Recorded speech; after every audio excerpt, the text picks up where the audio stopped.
तो hello guys, trading की दुनिया में आपका स्वागत है। तो गाइस, आज हम आपको सिखाएंगे एक ऐसी ट्रेडिंग स्ट्रैटेजी जिसके ज़रिए आप मॉर्निंग में ही एक अच्छा ट्रेड कैप्चर कर सकते हो और उसके ज़रिए आप काफ़ी अच्छे पॉइंट्स भी बुक कर सकते हो। तो गाइस, आज हम बात करेंगे ट्रेडिंग की डे लो और डे हाई स्ट्रैटेजी, जिसमें हम इंडेक्स के डे हाई और डे लो के लेवल पर रिएक्शन के बेसिस पर ट्रेडिंग प्लान करते हैं। तो गाइस, इसके लिए हम चार्ट पर आ जाते हैं। तो चार्ट पर आने के बाद हम देखते हैं कि हमारी कल की मार्केट अपने इस लेवल से स्टार्ट हुई, जो कि है 18,580 से निफ्टी स्टार्ट होने के बाद अपने डे लो तक आ गई, जो कि डे लो उसने 518 का दिया, जिसके बाद वो पूरा दिन यहीं पर होल्ड करती रही, जिसके बाद आखिरकार उसने अपना लो 18,485 लगाकर क्लोज कर दिया। तो हम डे हाई और डे लो स्ट्रेटजी में ट्रेड करने के लिए सबसे पहले लास्ट दिन की डे हाई और क्लोजिंग को अपने लेवल के लिए ले लेंगे, जहां पर हम 18,485 को एज अ सपोर्ट मानकर चलेंगे, ताकि अगले दिन मार्केट जब वहां पर आए तो वो उस लेवल से सपोर्ट लेकर क्या रिएक्शन करती है उस बेसिस पर हम अपनी ट्रेड प्लान करेंगे। और जैसे ही अगले दिन मार्केट पिछले डे हाई के अप्रॉक्स ओपन हुई, तो वहां से रिजेक्शन लेती हुई सीधा लास्ट दिन की डे क्लोजिंग पर आ गई, जिसके बाद यहां से सपोर्ट लेकर मार्केट फिर से वापस वी शेप में वहीं पर चली गई, जहां से इसने सुबह अपनी ट्रेडिंग स्टार्ट की थी। और गाइज, इसी तरह से आप पिछले दिन की डे हाई और डे लो के लेवल के मुताबिक ट्रेडिंग में अपने ट्रेड को प्लान कर सकते हैं। आपको सिर्फ इतना ध्यान रखना है कि पिछले दिन के क्लोजिंग पर मार्केट कैसा रिएक्शन देती है। अगर मान लीजिए मार्केट यहीं पर आकर यहाँ एक दो ग्रीन कैंडल बनाकर अपने लास्ट डे के इस सपोर्ट को क्रॉस करके नीचे जाने लगती, तो यहाँ पर बहुत से लोगों के स्टॉप लॉस होते हैं, जिन्हें खाने के बाद ये मार्केट यहाँ से बिल्कुल नीचे चली गई। तो हम ऐसी हालत में इस लेवल पर अपने लिए एक पुट का ट्रेड प्लान करते हैं, लेकिन यहाँ पर हम देख रहे हैं कि मार्केट ने इस सपोर्ट पर आकर एग्जैक्ट यहाँ से सपोर्ट ली, और इसी तरह से इस ग्रीन कैंडल के हाई के क्रॉस होने के बाद हम यहाँ पर एक कॉल की ट्रेड इमीडिएट एक्ट कर सकते हैं, क्योंकि अगर यहाँ पर मार्केट अपने पिछले दिन की क्लोजिंग पर आकर सपोर्ट ले रही है तो वो वापस वहीं तक जाएगी जहाँ से उसने सुबह फॉल होना शुरू किया था। और इसी तरह से आप देख रहे हैं कि मार्केट ने ठीक यहाँ से सपोर्ट लेकर वैसा ही किया। हालांकि निफ्टी ने आज इस डिस्टेंस को थोड़ा धीमे क्लियर किया, लेकिन ज़्यादातर केसेस में ये आपको यहाँ पर सपोर्ट लेकर प्रॉपर वी शेप रिकवरी भी दे सकती है, जिस तरह से आप इस स्ट्रैटेजी के ज़रिए एक अच्छी खासी ट्रेड कैप्चर कर सकते हैं। तो गाइज़, आपको स्ट्रैटेजी कैसी लगी हमें कमेंट करके ज़रूर बताएं, और ट्रेडिंग से रिलेटेड ऐसी ही और स्ट्रैटेजीज़ और बेसिक जानकारी के लिए हमारे चैनल को सब्सक्राइब करना ना भूलें।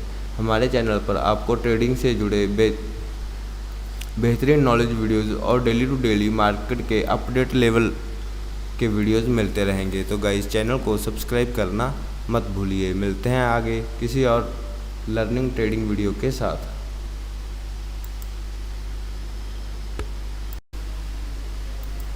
हेलो गाइस, तो ट्रेडिंग इन ट्रेडिंग में आपका स्वागत है। तो गाइस, आज हम आपके लिए एक और ट्रेडिंग लर्निंग वीडियो लेकर आए हैं, जिसमें हम आपको टेक्निकल एनालिसिस का बेसिक सपोर्ट और रेजिस्टेंस कैसे ड्रॉ करना है वो सिखाएंगे। तो गाइस, सपोर्ट और रेजिस्टेंस ट्रेडिंग के टेक्निकल एनालिसिस के बिल्कुल बेसिक टूल्स हैं, और कोई भी टेक्निकल एनालिसिस जो भी आप जिस भी तरह से करते हो वो सही सपोर्ट और रेजिस्टेंस के बिना बिल्कुल ही काम का नहीं है। इसलिए ट्रेडिंग में हमें सबसे पहले सपोर्ट और रेजिस्टेंस का पता होना चाहिए, जिसके ज़रिए हम अपने ट्रेड को कैप्चर कर सकते हैं। तो चलिए लाइव चार्ट पर देखते हैं कि किस तरह से आप ट्रेडिंग में सपोर्ट और रेजिस्टेंस को अज्यूम कर सकते हैं। तो गाइस, सबसे पहले आपको सपोर्ट और रेजिस्टेंस को समझने की ज़रूरत है। तो हम सबसे पहले चार्ट पर चले जाते हैं। तो हम यहाँ पर 5 मिनट चार्ट ओपन करते हैं। तो गाइस यहाँ पर हम देख रहे हैं कि मार्केट कंटिन्यू यहाँ से चल रही थी, लेकिन इस लेवल पर मार्केट काफ़ी टाइम हॉल्ट कर रही थी और हॉल्ट करने के बाद मार्केट इस लेवल से नीचे आ गई। लेकिन नीचे आने के बाद यहाँ पर मार्केट ने अपनी फाइनल क्लोजिंग दी है। हालांकि चार्ट पर इसे देखकर बताना काफ़ी इजी है, लेकिन जब आपके पास सही से सपोर्ट और रेजिस्टेंस ड्रॉ किए होंगे तो आपको चार्ट पर मार्केट के यहाँ पहुँचने से पहले ही पता चल जाएगा कि मार्केट आखिर कहाँ से कहाँ तक आकर रुकेगी। तो चलिए अब ज़्यादा समय ना लेते हुए शुरू करते हैं सपोर्ट और रेजिस्टेंस।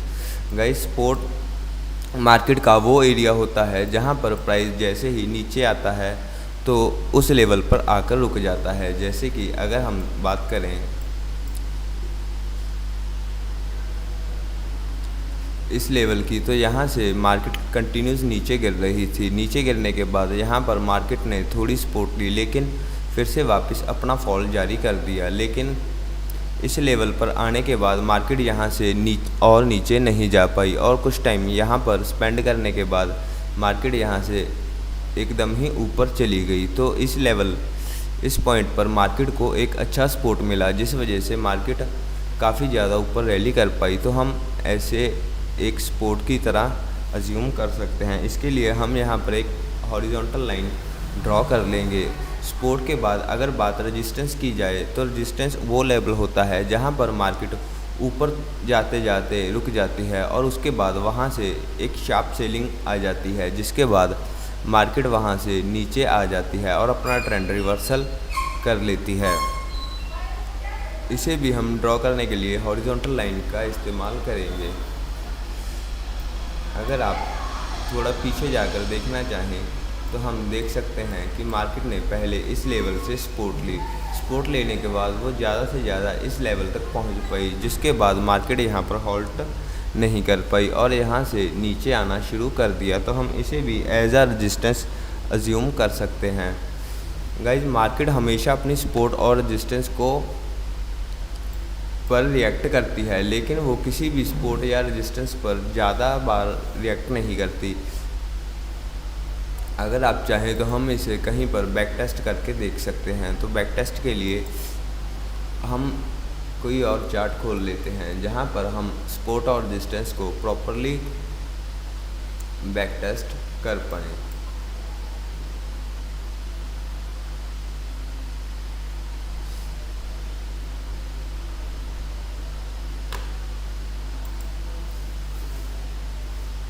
तो इसके लिए हम अब इस चार्ट पर आ चुके हैं।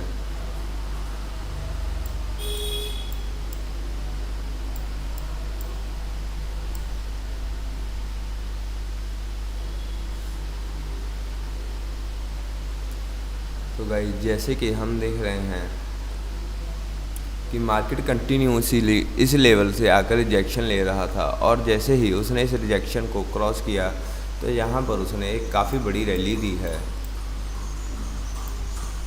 क्योंकि उसने करंटली अपनी इस रेजिस्टेंस को ब्रेक किया था और रेजिस्टेंस को ब्रेक करने के बाद ही मार्केट ने आपको इतनी बड़ी रैली ला कर दी है। और इसी तरह से अगर आप भी सपोर्ट और रेजिस्टेंस पर ट्रेड करते हो तो आप काफ़ी अच्छी रैली कैप्चर कर सकते हो, क्योंकि सपोर्ट और रेजिस्टेंस पर रिएक्ट किए बिना मार्केट कहीं जा ही नहीं सकती। और वैसे भी सपोर्ट और रेजिस्टेंस मार्केट का एक बेसिक रूल है जिसे मार्केट हमेशा फॉलो करेगा ही करेगा। और अगर मार्केट रिसेंटली किसी सपोर्ट को तोड़कर नीचे जाता है और उसके नीचे कुछ टाइम सस्टेन करता है तो उसके बाद वो सपोर्ट उसकी रेजिस्टेंस की तरह एक्ट करेगी। और इसी तरह से अगर मार्केट किसी रेजिस्टेंस को तोड़कर उसके ऊपर सस्टेन करके आगे जाता है तो आने वाले लेवल में वो रेजिस्टेंस मार्केट के लिए एक सपोर्ट का काम करेगी, क्योंकि मार्केट एक बार सपोर्ट को तोड़ने के बाद उसे रेजिस्टेंस में कन्वर्ट कर देता है और इसी तरह से एक बार रेजिस्टेंस के टूटने के बाद उसे भी सपोर्ट में बदल दिया जाता है। तो गाइस, इस तरह से आप सपोर्ट और रेजिस्टेंस के ज़रिए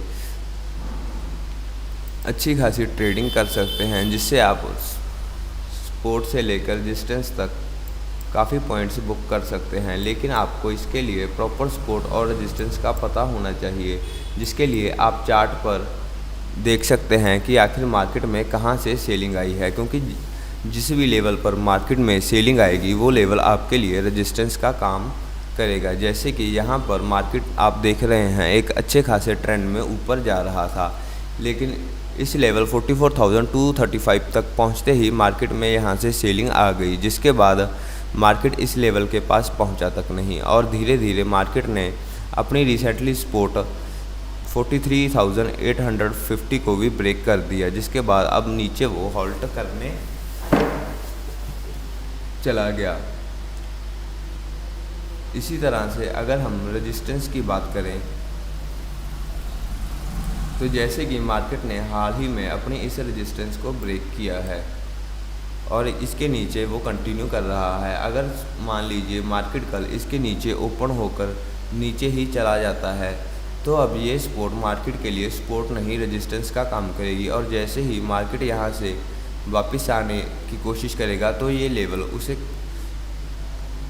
इतनी आसानी से क्रॉस नहीं करने देगा और उसे कुछ टाइम यहाँ पर होल्ड करना होगा। लेकिन अगर यहाँ से मार्केट अपनी इस रेजिस्टेंस को ब्रेक करती है तो हमें फिर से एक अच्छा खासा मूव देखने को मिल जाएगा, क्योंकि आगे मार्केट के पास इसके लिए एक अच्छा खासा टारगेट है। तो गाइस होप करता हूँ कि आसान शब्दों में आप सपोर्ट और रेजिस्टेंस को ड्रॉ करना समझ गए होंगे। तो गाइस आप सपोर्ट और रेजिस्टेंस को अपने चार्ट पर किस तरह से ड्रॉ कर सकते हैं वो भी हम आपको लाइव में करके बता देते हैं। उसके लिए सबसे पहले हम इन सपोर्ट और रेजिस्टेंस को यहाँ से हटा देते हैं, जिसके बाद अगर आप बैंक निफ्टी में सपोर्ट और रेजिस्टेंस लेवल ड्रॉ करना चाहते हैं तो आपको सबसे पहले वीकली टाइम फ्रेम में आना होगा। वीकली टाइम फ्रेम में आने के बाद हम मार्केट की एक पूरे वीक की रिएक्शन को देखेंगे और वहाँ से वीकली लेवल पर रेजिस्टेंस और सपोर्ट को ड्रॉ करेंगे। हालांकि वीकली लेवल पर आपको काफ़ी अच्छे और बड़े टारगेट मिल सकते हैं, इसीलिए आपको वीकली से लेकर अलग अलग टाइम फ्रेम में सपोर्ट और रेजिस्टेंस ड्रॉ करने होंगे। तो वीकली में हमें फ़िलहाल यहाँ के लिए एक रेजिस्टेंस दिख रहा है जहाँ पर मार्केट में सेलिंग आ गई थी, लेकिन अभी कंटिन्यू मार्केट इस लेवल के ऊपर सस्टेन करने में कामयाब हो रहा है। तो हम यहाँ पर इसे एक सपोर्ट की तरह लेकर चलेंगे, क्योंकि यहाँ पर हमारे पास ऊपर का कोई भी लेवल नहीं है। तो रेजिस्टेंस के लिए हम वीकली की बजाय डेली चार्ट फ्रेम का यूज़ करेंगे। गाइज आपको अलग अलग टाइम फ्रेम में अलग अलग लेवल कलेक्ट करने होंगे, जिससे कि आपकी ट्रेडिंग के लिए आपको परफेक्ट लेवल्स मिल सके। तो जैसे ही हम वीकली टाइम फ्रेम से hटकर डेली टाइम फ्रेम में आते हैं तो हम देखते हैं कि जब मार्केट ने लास्ट टाइम यहाँ पर हॉल्ट किया था तो उसे इस लेवल से रिजेक्शन मिली थी, लेकिन अभी तक मार्केट इस लेवल से ऊपर ही है। तो फाइनली हम मार्केट का ऑल टाइम हाई यहाँ पर मार्क कर लेंगे, जो कि हमारे लिए अगली रेजिस्टेंस का काम करेगा। तो यहाँ से हम ऑल टाइम हाई को मार्क कर लेते हैं और इसे हम इस लेवल की रेजिस्टेंस के लिए यूज़ करेंगे। तो डेली टाइम फ्रेम के बाद आपको अगर डेली ट्रेडिंग के लिए लेवल्स चाहिए तो वो आपको अर्ली टाइम फ्रेम में मिल जाएंगे।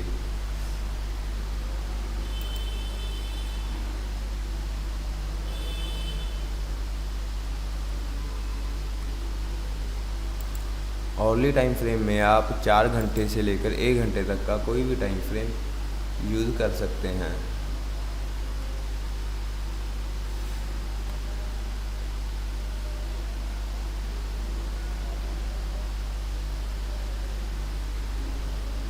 तो गाइस यहाँ पर हम देख रहे हैं कि ये प्रीवियस डे की क्लोजिंग और डे लो है, जो कि 44,277 पर है, और ये प्रीवियस डे का डे लो नेक्स्ट डे की मार्केट के लिए रेजिस्टेंस का काम करेगा। तो हम इसे यहाँ से मार्क कर सकते हैं और ये हमारा लास्ट डे का प्रीवियस डे क्लोजिंग है।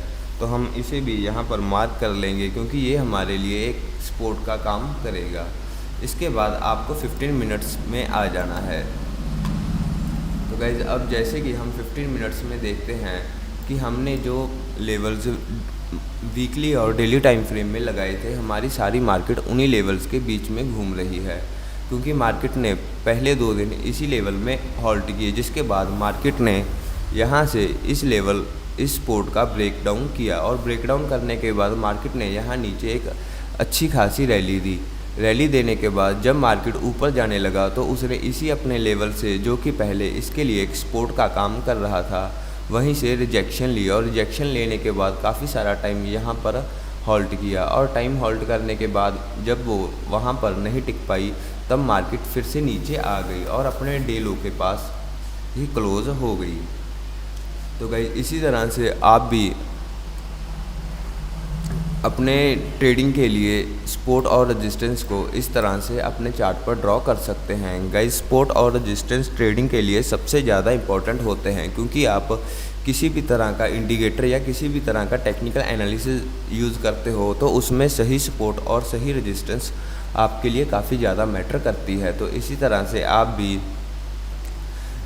सपोर्ट और रेजिस्टेंस के ज़रिए अपने ट्रेडिंग और अपने टारगेट्स को प्लान कर सकते हैं, क्योंकि अगर आप देख सकते हैं तो हमारे पास इस सपोर्ट और रेजिस्टेंस के बीच एक काफ़ी अच्छा खासा टारगेट था और मार्केट ने जैसे ही इस सपोर्ट को ब्रेक किया हमें अपना पूरा प्रॉपर टारगेट यहाँ पर अचीव हुआ। और यहीं पर अगर हम पी की बात ना करते हुए कॉल की बात भी करें तो मार्केट ने सपोर्ट लेने के बाद कॉल वालों को भी रेजिस्टेंस तक का पूरा टारगेट दिया है। और इसी तरह से आप भी अगर सपोर्ट और रेजिस्टेंस पर ट्रेडिंग करते हैं तो आप काफ़ी अच्छे पॉइंट्स सपोर्ट और रेजिस्टेंस से कैप्चर कर सकते हैं। बस आपकी सपोर्ट और रेजिस्टेंस एकदम सही लेवल पर होने चाहिए, जिसके लिए आपको अलग अलग टाइम फ्रेम में जाकर सपोर्ट और रेजिस्टेंस को सिलेक्ट करना होगा, जिसके बाद आप बस इन लेवल्स को फॉलो करें और आपके ट्रेडिंग स्टाइल में बहुत सारा चेंजेस आ जाएगा, जिसके साथ साथ आपकी ट्रेडिंग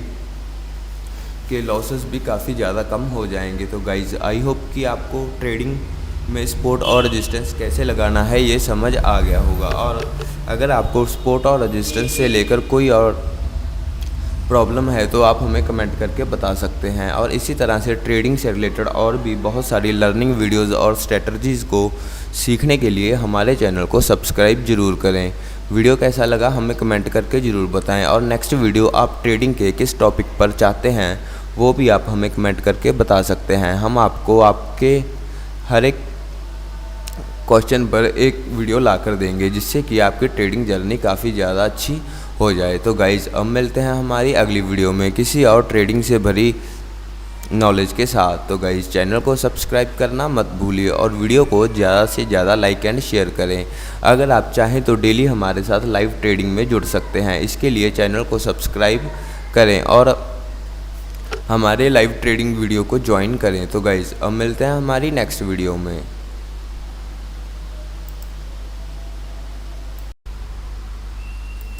हेलो गाइज़, तो गाइज़ आज हम बात करेंगे ट्रेडिंग में एंट्री के बारे में कि ट्रेडिंग में हम किस तरह से और किस लेवल पर एंट्री ले सकते हैं। क्योंकि गाइज़ जब तक आपका व्यू सही है तब तक आप प्रॉफिटेबल सोच सकते हो, लेकिन जब तक आपकी एंट्री सही नहीं होती तब तक आप ट्रेडिंग में प्रॉफिट नहीं कमा सकते। क्योंकि एक अच्छी ट्रेडिंग के लिए ट्रेड में एंट्री सबसे ज़्यादा मैटर करती है। तो चलिए आज हम सीखते हैं कि किस तरह से हम ट्रेड में अपनी परफेक्ट एंट्री प्लान कर सकते हैं, जिसके साथ हमें बहुत ही छोटे स्टॉप लॉस के साथ हम एक बड़ा टारगेट प्लान कर सके। तो सबसे पहले हम चार्ट पर आ जाते हैं। गाइज आपके लिए इस चार्ट को बिल्कुल खाली रखा गया है ताकि आप इस चार्ट पर अपनी एंट्री को ध्यान से समझ सके। तो लेट अज्यूम जैसे कि हम ट्रेंड लाइन के ज़रिए ट्रेड कर रहे हैं, क्योंकि हम आपको ट्रेंड लाइन और सपोर्ट और रेजिस्टेंस दोनों तरीक़ों से बताएंगे कि किस तरह से आपको आपकी एंट्री ट्रेड में प्लान करनी है। तो अपनी परफेक्ट एंट्री के बारे में सीखने के लिए वीडियो में लास्ट तक बने रहें, क्योंकि इससे आपकी ट्रेडिंग स्टाइल को काफ़ी ज़्यादा बेनिफिट होगा। दोस्तों जब तक आप ट्रेडिंग में सही एंट्री और सही एग्ज़िट को नहीं पहचानते तब तक आप के प्रॉफिट होने के चांसेस काफ़ी ज़्यादा कम है, क्योंकि ट्रेड में एंट्री और एग्ज़िट ही सबसे ज़्यादा मैटर करता है।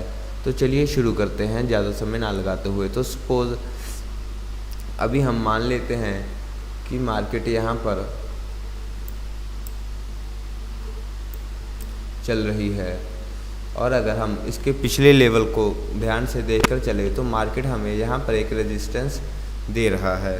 तो हम यहाँ पर रेजिस्टेंस को ड्रॉ कर लेंगे। रेजिस्टेंस को ड्रॉ करने के बाद जैसे ही मार्केट यहाँ पर डाउनवर्ड में जाने लगेगा, अगर आप चाहें तो यहाँ पर सपोर्ट से जैसे ही रिजेक्शन आई, क्योंकि यहाँ पर हम देख रहे हैं कि मार्केट इस लेवल से कंटिन्यू काफ़ी समय से रेजिस्टेंस ले रहा है, तो हम यहाँ पर इसे एक रेजिस्टेंस लेवल मानकर चल सकते हैं। जैसे ही मार्केट इस लेवल को क्रॉस करने के बाद यहाँ पर कुछ टाइम स्पेंड करे और देन इसके ऊपर कंटिन्यू करे, तो यहाँ पर हमारी पुट की एंट्री बनती है। लेकिन अगर यहाँ से मार्केट रिजेक्शन लेकर नीचे आने लगती है तो यहाँ पर हम पी साइड जाएंगे।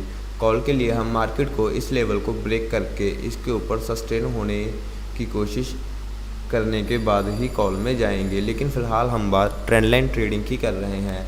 तो जैसे कि हम देख रहे हैं, मान लीजिए यहाँ से आपका पुट का ये ट्रेड मिस हो चुका है, क्योंकि आप किसी तरह से इस ट्रेड में एंट्री नहीं ले पाए और अब आप काफ़ी ज़्यादा लेट हो चुके हैं। तो इस हालात में आपको ट्रेड क्या करना है, सबसे पहले आप ट्रेड के ट्रेंड को पहचानते हुए एक ट्रेंड लाइन ड्रॉ कर सकते हैं। और जैसे कि हम देख रहे हैं कि इस समय मार्केट डाउन साइड जा रही है, तो हम यहाँ पर एक डाउनवर्ड में ट्रेंड लाइन को ड्रॉ कर लेंगे। तो गाइस, जैसे कि यहाँ पर हमारी ट्रेंड लाइन अब ड्रॉ हो चुकी है।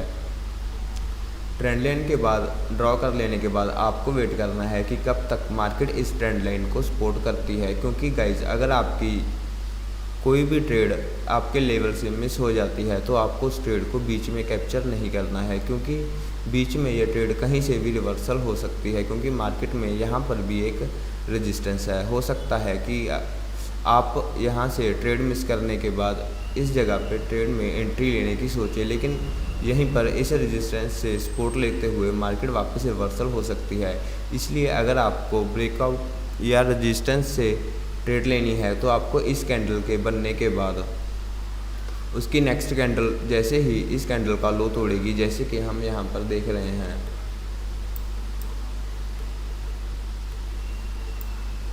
कि जैसे ही यहाँ पर ये रेड कैंडल अपने रेजिस्टेंस से रेजिस्टेंस लेने लगी, उसके नेक्स्ट कैंडल ने इसके लो के नीचे ही अपनी ओपनिंग की, तो हम यहाँ पर पुट की ट्रेड प्लान कर सकते थे। और यहाँ से यहाँ तक आने के बाद अगर मार्केट रिवर्सल भी हो जाती तो हमारे पास कुछ ना कुछ पॉइंट बुक करने के लिए होते। लेकिन कुछ लोग फोमो में जब पहले यहाँ पर ट्रेड मिस कर देते हैं तो बीच में ही कहीं ले लेते हैं, जिसके बाद जब मार्केट यहाँ पर कुछ टाइम स्पेंड करती है तो उन्हें अपना लॉस दिखने लग जाता है, जहाँ पर वो ट्रेड को लॉस में कट कर देते हैं। देन मार्केट आगे कंटिन्यू कर देती है।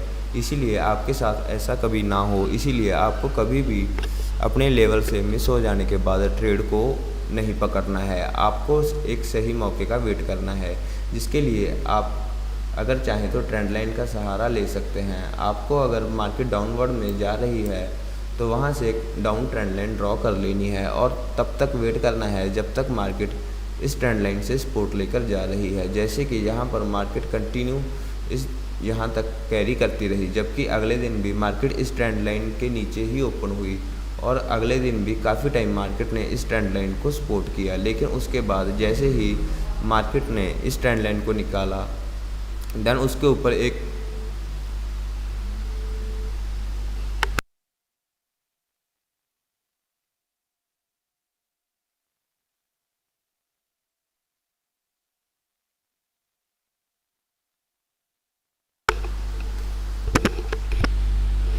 तो गाइज आपको ट्रेंड लाइन के अकॉर्डिंग इसे फॉलो करने का वेट करना है। जहाँ तक कि हम देख रहे हैं मार्केट नेक्स्ट डे भी इस ट्रेंड लाइन को प्रॉपरली फॉलो कर रही है। लेकिन जैसे ही ट्रेंड लाइन को मार्केट ने ब्रेकआउट दिया, ब्रेकआउट देने के बाद एक कैंडल इसके नीचे ओपन हुई, लेकिन इसके ऊपर सस्टेन होने में कामयाब हो गई। इसलिए हमें इसके नेक्स्ट कैंडल का वेट करेंगे, क्योंकि जैसे ही इसकी नेक्स्ट कैंडल की क्लोजिंग इसकी प्रीवियस कैंडल के हाई को ब्रेक करती है, तब हम यहाँ पर एक कॉल की ट्रेड प्लान कर सकते हैं। क्योंकि इसके पीछे का रीज़न ये है कि इस ट्रेंड लाइन को मार्केट काफ़ी टाइम से फॉलो कर रही है। जैसे कि हम देख रहे हैं मार्केट नेक्स्ट डे भी इस ट्रेंड लाइन को प्रॉपरली फॉलो कर रही है। लेकिन जैसे ही ट्रेंड लाइन को मार्केट ने ब्रेकआउट दिया, ब्रेकआउट देने के बाद एक कैंडल इसके नीचे ओपन हुई, लेकिन इसके ऊपर सस्टेन होने में कामयाब हो गई। इसलिए हमें इसके नेक्स्ट कैंडल का वेट करेंगे, क्योंकि जैसे ही इसकी नेक्स्ट कैंडल की क्लोजिंग इसकी प्रीवियस कैंडल के हाई को ब्रेक करती है, तब हम यहाँ पर एक कॉल की ट्रेड प्लान कर सकते हैं। क्योंकि इसके पीछे का रीज़न ये है कि इस ट्रेंड लाइन को मार्केट काफ़ी टाइम से रिस्पेक्ट दे रही थी, लेकिन जैसे ही मार्केट ने इस ट्रेंड लाइन को 1 2 3 4 5 6 अटैम्प्ट में इसे क्लियरली इसके ऊपर सस्टेन किया, तो मार्केट यहाँ से आपको एक बड़ा मूव देगी। वो मूव आपको मार्केट अपने प्रीवियस रेजिस्टेंस तक का देगी। ऐसे ही आप यहाँ पर ट्रेंड लाइन के ज़रिए अपनी परफेक्ट एंट्री बना सकते हो। तो इस ट्रेड में आपकी परफेक्ट एंट्री तब तक नहीं बनती जब तक कि ये थर्ड कैंडल यहाँ इसको क्रॉस नहीं कर जाती। लेकिन ज़्यादातर केसेस में मार्केट यहाँ पर सस्टेन करके फर्स्ट कैंडल में इसे क्लोज करके दूसरी कैंडल में ब्रेक रिटेस्ट दे देती है, जिसके बाद आपको थर्ड कैंडल के साथ ही इसे क्रॉस करने के बाद यहाँ पर एंट्री लेनी होती है। और अगर आप यहाँ पर रेजिस्टेंस की बात करें तो जैसे ही मार्केट यहाँ से रिवर्सल लेकर ये कैंडल यहाँ पर क्लोज कर देती है और इसकी नेक्स्ट कैंडल जैसे ही इसके लो के नीचे ओपन होती, तो हम वहाँ पर रिवर्सल की ट्रेड प्लान कर सकते थे और वहाँ भी हमारी एंट्री उस थर्ड कैंडल में बनती जो कि रिटेस्ट की कैंडल के लो को ब्रेक करके निकलती है, जहाँ पर हमारे लिए ये बिल्कुल एक परफेक्ट एंट्री बनती। इसी तरह से अगर हम सपोर्ट या रेजिस्टेंस की बात करें तो हम इसे थोड़ा पीछे ही देख लेते हैं। जैसे कि यहाँ पर हम देख रहे हैं कि मार्केट क्लियरली इस लेवल से पहले रेजिस्टेंस ले चुका है। तो यहाँ पर सपोर्ट ऊपर आने के बाद मार्केट ने कुछ टाइम यहाँ पर होल्ड किया। होल्ड करने के बाद मार्केट ने इस रेजिस्टेंस पर एक रेड कैंडल के साथ क्लोज किया। उसके बाद जैसे ही इसकी नेक्स्ट रेड कैंडल ने इसके लो को ब्रेक किया, यहाँ पर हम पी के लिए ट्रेड प्लान कर सकते हैं, क्योंकि यहाँ पर मार्केट क्लियरली दिखा रही है कि वो अब नीचे जाने वाली है। और वो नीचे कहाँ तक जाएगी उसके लिए हम सपोर्ट लेवल तक का टारगेट अज्यूम कर सकते हैं, क्योंकि यहाँ से मार्केट सीधा सपोर्ट तक आएगी और वहाँ से वापस सपोर्ट लेकर फिर ऊपर जाने का ट्राई करेगी, जो कि मार्केट ने सेम ऐसा ही किया है। और दोस्तों, मार्केट सपोर्ट और रेजिस्टेंस के साथ साथ ट्रेंड लाइन को बहुत अच्छे से फॉलो करती है। अगर आप इन तीनों चीज़ों को भी प्रॉपरली फॉलो करके इनके साथ परफेक्ट एंट्री से ट्रेड करते हो तो बहुत कम चांसेस हैं कि आपका लॉस हो और आप यहां से अच्छे खासे पॉइंट्स कैप्चर कर सकते हो। तो आगे से आपको हमेशा अपनी एंट्री को इस हिसाब से एडजस्ट करना है कि अगर आपसे कोई ट्रेंड मिस हो जाए या कोई ट्रेड मिस हो जाए तो आपको उसके बीच में एंट्री बिल्कुल भी नहीं लेनी है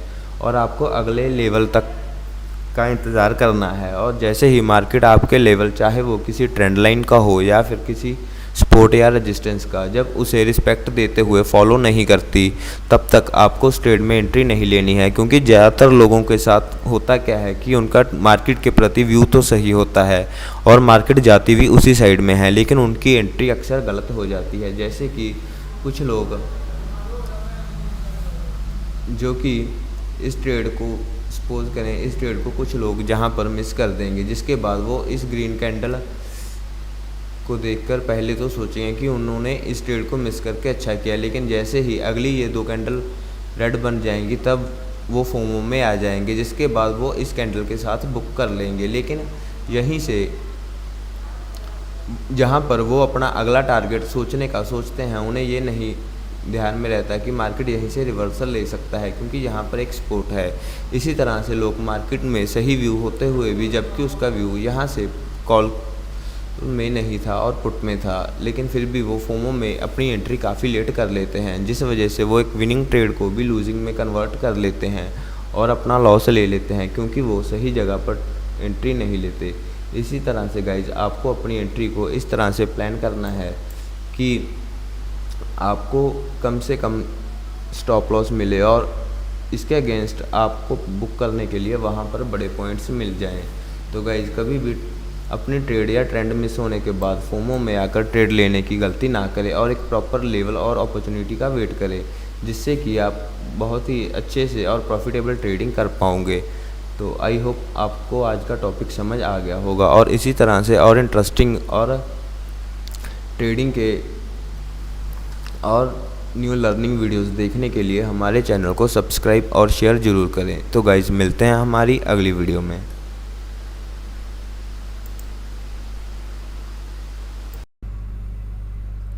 हेलो गाइज टू वेलकम है आपका आज एक और लर्निंग वीडियो में। गाइज आज की इस लर्निंग वीडियो में हम बात करेंगे स्पोर्ट और रेजिस्टेंस की, और डिटेल में समझेंगे कि स्पोर्ट और रेजिस्टेंस किस तरह से काम करते हैं, किस तरह से आप लाइव मार्केट चार्ट पर स्पोर्ट और रेजिस्टेंस ड्रॉ कर सकते हो, और साथ ही साथ किस तरह से यहाँ पर ट्रेड प्लान किया जा सकता है। तो सबसे पहले बात करते हैं स्पोर्ट और रेजिस्टेंस की डेफिनेशन की, कि एक्चुअल में स्पोर्ट और रेजिस्टेंस होता क्या है। तो रेजिस्टेंस एक प्रकार की रेजिस्टेंस होती है जो कि किसी भी मार्केट के प्राइस को बढ़ने से रोकती है। एटलीस्ट कोई ऐसा लेवल जहां पर मार्केट का प्राइस जाकर बढ़ने से अपना स्ट्रक्चर चेंज करके कम होने लगता है, तो उसे हम रेजिस्टेंस कहते हैं। जैसे कि आप यहां पर देख सकते हो कि यहां पर मार्केट का प्राइस कंटिन्यू बढ़ रहा था, बट इस लेवल पर आकर मार्केट के प्राइस में बढ़ोतरी होनी बंद हो गई और यहाँ पर आकर प्राइस धीरे धीरे कम होने लग गया। तो इसे हम एज आ रेजिस्टेंस ड्रॉ कर सकते हैं। गाइज जो भी सपोर्ट या रेजिस्टेंस आप ड्रॉ करते हो वो मार्केट में एटलीस्ट 2 से 3-4 बार काम करेगी, जब तक कि उसका ब्रेकआउट या ब्रेकडाउन नहीं होता। तो एक बार मार्केट में रेजिस्टेंस और सपोर्ट ड्रॉ करने के बाद आप उन लेवल के साथ कई बार ट्रेड्स प्लान कर सकते हो। तो जैसे कि रेजिस्टेंस एक ऐसा लेवल है जहां पर आकर प्राइस बढ़ना बंद हो जाता है और एटलीस्ट कम होना शुरू हो जाए, उसे हम रेजिस्टेंस कहते हैं। और ठीक उसके ओपोजिट ही कोई ऐसा लेवल यहाँ पर प्राइस कम होता हुआ आ रहा हो बट बाद में वो जाकर वहाँ पर बढ़ना शुरू कर दे, उसे हम एक सपोर्ट मानते हैं। जैसे कि यहाँ पर इस रेजिस्टेंस के बाद प्राइस कम होना शुरू हुआ, लेकिन एटलीस्ट यहाँ पर आकर प्राइस में फिर से इंक्रीमेंट होने लगा, मतलब प्राइस फिर से बढ़ने लगा, तो इसे हम एक सपोर्ट मान सकते हैं।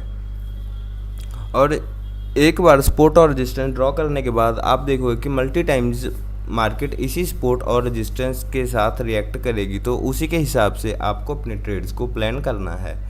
ओके, तो चलिए समझते हैं रेजिस्टेंस पर आप किस तरह से ट्रेड को प्लान कर सकते हो। तो मान लीजिए जैसे कि मार्केट काफ़ी टाइम से बढ़ती हुई आ रही है, जिसके बाद एटलीस्ट यहाँ से रिजेक्शन लेने के बाद इसने काफ़ी टाइम यहाँ पे स्पेंड किया, तो ये हमारे लिए एक रिजेक्शन हो जाएगी।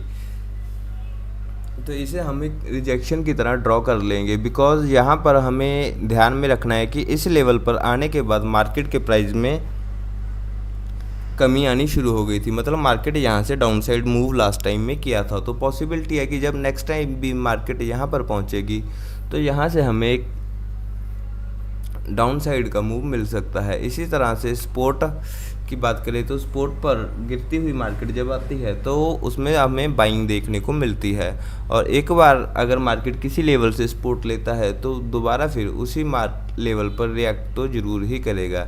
जैसे कि आप लाइव में देख रहे हो, मार्केट ने फर्स्ट टाइम यहाँ से रिजेक्शन लिया, जिसके बाद कंटिन्यूसली यहाँ से रिजेक्शन लेते हुए मार्केट नीचे चला आया, बट मार्केट ने फाइनली जब यहाँ से सपोर्ट लिया तो ये वापस ऊपर की तरफ चला गया। ऊपर की तरफ जाने के बाद जैसा कि हम जानते हैं कि हमारे पास हमारा रिसेंट रिजेक्शन यहाँ पर है, तो अगर आप इस सपोर्ट पे एक बाइंग का ट्रेड प्लान करना चाहो तो आपका टारगेट आपके रेजिस्टेंस तक का रहेगा। जैसे कि अगर यहाँ पर हमारी सपोर्ट है और रिजेक्शन हमारा यहाँ तक है, तो एटलीस्ट यहाँ तक का हम टारगेट रखेंगे, और अपनी सपोर्ट के ब्रेक होने के लिए स्टॉप लॉस हम यहाँ पर बहुत ही छोटा रखेंगे, बिकॉज क्रिप्टो मार्केट में सपोर्ट और रेजिस्टेंस बहुत ही ज़्यादा एक्यूरेट वर्क करती हैं। तो आप अगर क्रिप्टो या फॉरेक्स में काम करते हैं तो सपोर्ट और रेजिस्टेंस का स्ट्रक्चर आपके लिए काफ़ी ज़्यादा फ़ायदेमंद रहेगा, बिकॉज क्रिप्टो और फॉरेक्स में सपोर्ट और रेजिस्टेंस काफ़ी अच्छा वर्क करते हैं। जैसा कि आप अभी लाइव मार्केट में देख रहे हो, मार्केट ने इस लेवल से फर्स्ट टाइम सपोर्ट लिया, जिसके बाद ये एग्जैक्ट रिजेक्शन तक गया, और रिजेक्शन के बाद ही एक बार इसे हटा देते हैं। अब रिजेक्शन के बाद ही यहाँ से हमें सेलिंग देखने को मिली, तो आप इस रिजेक्शन के साथ एक सेलिंग का प्लान भी कर सकते हो, जिसमें आपको स्कैल्पिंग के लिए छोटे मोटे मूव्स मिल जाएंगे। बिकॉज अगर मार्केट ने किसी एक लेवल से एक बार सपोर्ट लिया है तो पॉसिबिलिटी है कि वो दोबारा भी उसी लेवल पर रिजेक्शन जरूर लेगा, और सेम अगर किसी लेवल से मार्केट ने एक बार सपोर्ट लिया है तो पॉसिबिलिटी है कि नेक्स्ट टाइम वहाँ पर आते हुए भी मार्केट में आपको थोड़ी बाइंग देखने को मिल सकती है। इनमें से एक और बात समझने वाली होती है कि अगर मार्केट किसी टाइम अपनी सपोर्ट को ब्रेक करके नीचे निकलता है तो नेक्स्ट टाइम के लिए वो सपोर्ट एक रेजिस्टेंस का काम करेगी। जैसे कि यहाँ पर हमारी एक अच्छी खासी सपोर्ट थी, तो नेक्स्ट टाइम मार्केट ने यहाँ पर आकर सपोर्ट का काम किया और एटलीस्ट यहाँ पे हमें बाइंग देखने को मिली। बट फाइनली जब मार्केट ने यहाँ इस सपोर्ट को ब्रेक कर दिया और नीचे ट्रेड करना शुरू कर दिया, उसके बाद ये सपोर्ट एक रिजेक्शन या रेजिस्टेंस की तरह रिएक्ट करेगी और आप देख रहे हैं कि मार्केट ऊपर आते आते इसी सपोर्ट से रिजेक्शन लेकर वापस नीचे गया। और ये रेजिस्टेंस के साथ भी होगा, अगर कोई रेजिस्टेंस किसी रेजिस्टेंस को मार्केट ब्रेक करके निकलता है तो नेक्स्ट टाइम वो मार्केट सपोर्ट का काम करेगी। तो आपको ये भी ध्यान रखना है कि अगर सपोर्ट ब्रेक होती है तो उसके बाद वो रेजिस्टेंस का काम करेगी, और अगर कोई रेजिस्टेंस ब्रेक होती है तो उसके बाद वो सपोर्ट का काम करेगी। तो यहाँ पर अभी लाइव मार्केट चल रही है, और अगर हम यहाँ की बात करें तो मार्केट काफ़ी टाइम से यहाँ से गिरता हुआ आ रहा था, बट यहाँ पर मार्केट ने थोड़ा ऊपर जाने का कोशिश किया तो फाइनली यहाँ पर मार्केट को एक और रिजेक्शन मिल गया। तो हम यहाँ से अपनी एक छोटी रेजिस्टेंस ड्रॉ कर सकते हैं, जिसके बाद मार्केट ने यहाँ पर नीचे आने के बाद एटलीस्ट इस लेवल से फिर से एक सपोर्ट लिया है। तो यहाँ पर हम इसे एज अ सपोर्ट सेलेक्ट कर सकते हैं। अब आप देख सकते हैं कि मार्केट सपोर्ट लेने के बाद कंटिन्यूसली ऊपर तो जाता रहा, बट फाइनली अपनी रिजेक्शन के पास से फिर ये वापस आ रहा है, और इसी तरह से रेजिस्टेंस काम करती है। बिकॉज यहाँ पर एक बार सेलर्स बैठे हैं जो कि अपने सेलिंग ऑर्डर्स के साथ यहाँ पर बैठे होंगे, जिस वजह से जब सपोर्ट से मार्केट रेजिस्टेंस तक आएगा तो उसका थोड़ा नीचे आना तो पॉसिबल है। इसीलिए इसी तरह से आप सपोर्ट और रेजिस्टेंस के साथ यहाँ पर अपने ट्रेडिंग प्लान कर सकते हो। बिकॉज अगर अब इस रिजेक्शन के साथ मार्केट और नीचे आती है तो एटलीस्ट इस सपोर्ट पर आकर आपको एक बार फिर हल्की सी बाइंग देखने को मिल जाएगी। अगर यहाँ से ये सपोर्ट ब्रेक होती है तो फिर ये रेजिस्टेंस का काम करेगी, और इसी तरह से अगर ये मार्केट इस रेजिस्टेंस को ब्रेक करके ऊपर की तरफ निकलता है तो ये रेजिस्टेंस नेक्स्ट टाइम सपोर्ट की तरह काम करेगी। और इसी तरह से आप सपोर्ट और रेजिस्टेंस को आइडेंटिफाई करके अपने लिए ट्रेड्स प्लान कर सकते हो। आप स्विंग्स के साथ सपोर्ट और रेजिस्टेंस को फाइंड कर सकते हो। अगर आप थोड़ा बड़े टारगेट के लिए चाहो तो आप 15 मिनट्स या उससे बड़े टाइम फ्रेम पे सपोर्ट रेजिस्टेंस ड्रॉ कर सकते हो, जिससे कि आपको अच्छा खासा समझ आए। जैसे कि यहाँ पर अगर हम 15 मिनट की बात करें तो मार्केट थोड़ा नीचे आया, नीचे आने के बाद इसने फिर से यहाँ ऊपर जाने का ट्राई किया, but at the same level यहाँ से मार्केट में रिजेक्शन हमें देखने को मिला, जिसके बाद मार्केट काफ़ी नीचे आ गया। काफ़ी नीचे आने के बाद फाइनली मार्केट ने इस लेवल से फिर से सपोर्ट लिया, बट अपनी रेजिस्टेंस से रिजेक्शन लेता हुआ मार्केट यहाँ से वापस सपोर्ट के नीचे आ गया, और सपोर्ट के नीचे ट्रेड करना शुरू करने के बाद यहाँ पे अगर आप देखोगे तो क्योंकि ये सपोर्ट अब टूट चुका है तो इस सपोर्ट ने एज अ रिजेक्शन काम किया और प्राइस को अपने ऊपर सस्टेन नहीं करने दिया, जिसके बाद मार्केट फिर से नीचे की साइड ट्रेड करना शुरू कर गया। गाइज इसी तरह से आप सपोर्ट और रेजिस्टेंस के बेसिस पर क्रिप्टो और फोरेक्स में अपनी ट्रेड्स प्लान कर सकते हो। Because crypto and forex market में सपोर्ट एंड रेजिस्टेंस काफ़ी ज़्यादा अच्छे से काम करता है। अगर आप थोड़े बड़े टारगेट चाहते हैं तो सपोर्ट और रेजिस्टेंस को बड़े टाइम फ्रेम पर यूज़ कर सकते हो। आप जितना बड़े टाइम फ्रेम पर सपोर्ट और रेजिस्टेंस को यूज़ करोगे उतने बड़े टारगेट्स आपको मिलने की पॉसिबिलिटी है, बट जितना बड़ा आप टाइम फ्रेम यूज़ करोगे सपोर्ट और रेजिस्टेंस के साथ आपका स्टॉप लॉस भी उसी हिसाब से छोटा बड़ा बनेगा। बट सपोर्ट और रेजिस्टेंस आपके लिए सबसे बेसिक और सबसे आसान तरीका है ट्रेडिंग करने का। बिकॉज सपोर्ट और रेजिस्टेंस ऐसे लेवल्स होते हैं जिन पर मार्केट रिएक्ट तो करता ही है, और उसमें आप अच्छा खासा ट्रेड प्लान अपना कर सकते हो। तो गाइज आई होप आपको सपोर्ट और रेजिस्टेंस का ये सबसे सिंपल और आसान तरीका समझ में आ गया होगा। तो अगर आपको वीडियो अच्छा लगे तो वीडियो को लाइक ज़रूर करें, और इसी तरह के और ट्रेडिंग लर्निंग वीडियोज़ के लिए हमारे चैनल को सब्सक्राइब ज़रूर करें। आप हमारे साथ डेली लाइव ट्रेडिंग स्ट्रीम भी ज्वाइन कर सकते हैं, जिसमें हम फॉरेक्स, क्रिप्टो और इंडियन मार्केट्स में भी ट्रेड करते हैं। तो गाइज़ वीडियो कैसा लगा हमें कमेंट करके ज़रूर बताएं, और अगर आप वीडियो के रिगार्डिंग या सपोर्ट रेजिस्टेंस ट्रेडिंग के रिगार्डिंग किसी भी तरह का कोई भी क्वेश्चन हमसे पूछना चाहते हैं तो आप हमें कमेंट्स में बता सकते हैं। आपका जो भी डाउट होगा हम उसके लिए आपके लिए वीडियो ज़रूर लेकर आएंगे। तो गाइज़ अब मिलते हैं हमारी किसी और ट्रेडिंग लर्निंग वीडियो में ऐसे ही किसी सिंपल और अच्छे ट्रेडिंग कंसेप्ट के साथ। मेक श्योर आप चैनल सब्सक्राइब ज़रूर कर लें और अगर वीडियो अच्छा लगे तो इसे लाइक और ज़्यादा से ज़्यादा शेयर ज़रूर करें। ओके।